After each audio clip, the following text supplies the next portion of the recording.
And we're back. Toolkit for the fresh rape victim. In many ways, we live amidst a constant emotional storm. Shame, guilt, and the sense of dirtiness we're left with. Broken boundaries is probably the best term I can use to describe the way we are left after sexual abuse or rape. If to use a military analogy, we've been invaded, we've been occupied, we've been taken over, we've been used, and we're left with burned land and broken boundaries. We feel our body's been violated. They're not pure, they're not clean. Hence, they cannot take part in intimacy. Hence, we don't deserve intimacy, we don't deserve love. And you need to work really hard on rebuilding a sense of autonomy, on rebuilding a sense of ownership of your own body, regaining our pride and sense of self-worth. The quest to rebuild our boundaries is a very long journey, and it's, I think, a very individual one. On one hand, we really want to be loved, we really want to get approved, we really want to get strength, and we want to feel like you're there for us. On the other hand, we probably took an oath to never need anyone, to never rely on anyone, and to always trust ourselves alone. So in a way, we are incapable to accept that love we want so much. We want you to support us, but we know how difficult it is to deal with, so we don't share. We really want your love, but we kick you in the same time for not being there for us. This duality is really hard, both for us and for the people around us, for friends, for family, for relationships. The thing with a person that has broken boundaries is that in many ways is not aware to the fact that these boundaries are not there. One of my therapists tried to create like artificial boundaries with me.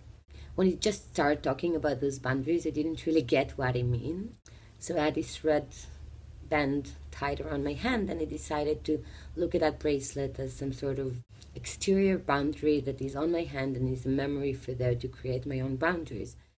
When we feel shame, we don't talk about that. That makes us feel like it's our fault. If we feel guilty, there is an assumption underneath that saying that's what we deserve, and that's what we're going to continue getting as long as we believe like that. So, first of all, we need to change the assumption. We need to understand it's not our fault. We don't deserve that. We don't deserve to have those events again. We didn't bring it on ourselves, and it's not ours.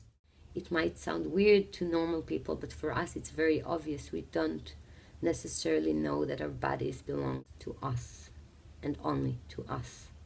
For people that were sexually abused or raped, and especially in younger ages, the whole sense of what is allowed and not allowed, what is right and wrong, the whole sense of autonomy on our body is non-existent. We can sometimes let people touch us, although we are not interested in that, just because we know how to disconnect and detach from our body and separate ourselves from that event. You have the right on your body. You have the right to say no.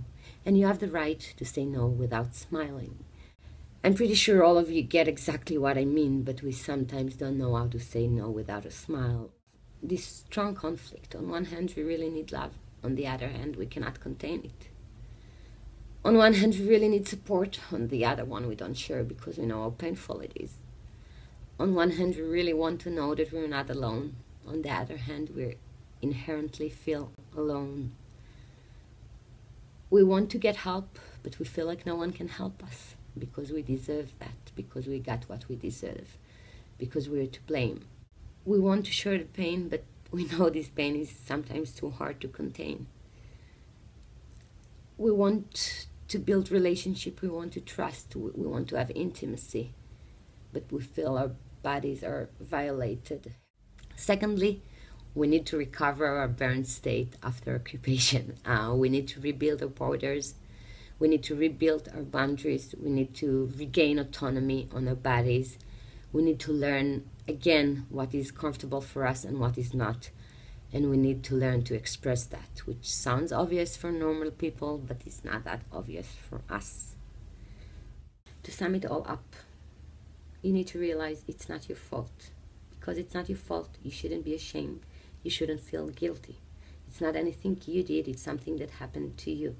You need to break down this belief that that's what you deserve. You don't deserve that.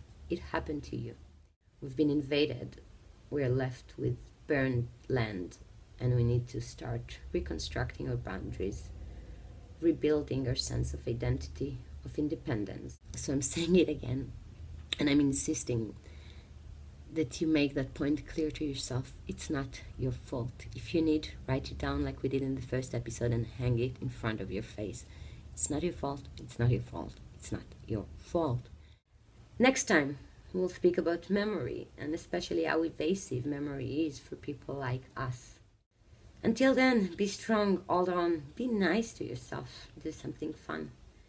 If this toolkit is valuable for you, please subscribe to my channel. I would really appreciate if you'd like or share. You never know who of the people around you might find it useful.